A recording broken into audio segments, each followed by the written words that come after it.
le PRD, en vertu de ce qui s'est passé, en réalité, existe encore.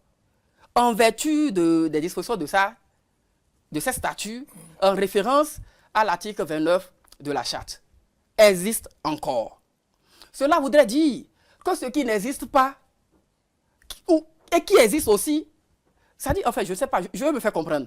Ça dit, aujourd'hui, en droit, il n'y a pas un acte de l'autorité, un acte administratif, qu'on peut encore brandir en tant que tel, à part le récépissé définitif qui a été sorti au PRD, pour justifier encore l'existence en tant que tel, parce qu'après, il y a eu la radiation. Donc, on a vidé le PRD de l'échiquier. Donc, voilà, c'est le dernier niveau. Donc, si on considère ça, on va dire que le PRD n'existe plus. Mais si nous partons dans les statuts du PRD et que nous considérons le récépissé, nous allons vous dire que le PRD existe encore. Au lendemain de la fusion. Au lendemain de la fusion. Et donc, du protocole de fusion. Du protocole de fusion. Maintenant, l'autre chose également, UP Le Renouveau. Nous allons constater que UP Le Renouveau a un récépissé définitif également, son adolescence. Donc, UP Le Renouveau existe en tant que parti politique.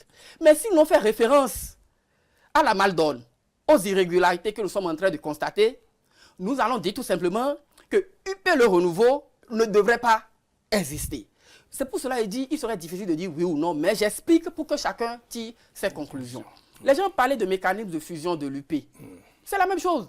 Le mécanisme de fusion au niveau de l'UP n'a jamais dit que la fusion de l'UP avec un autre parti politique entraîne la disparition de l'UP. C'est dans les dispositions autour des articles 111 des statuts de l'UP. Et suivant.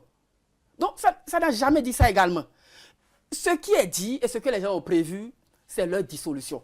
C'est pour cela, heureusement, vous avez pu faire ce bel exercice-là dès l'entame. Et j'ai dit qu'il y a une nuance entre fusion et dissolution.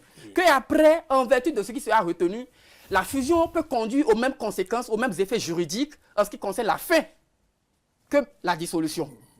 Donc ici, les statuts n'ont pas dit ça. Mais au moment où les statuts n'ont pas dit ça, ayons présent à l'esprit qu'à l'article 11 de la Charte, il est dit que vous ne pouvez pas être membre d'un parti politique.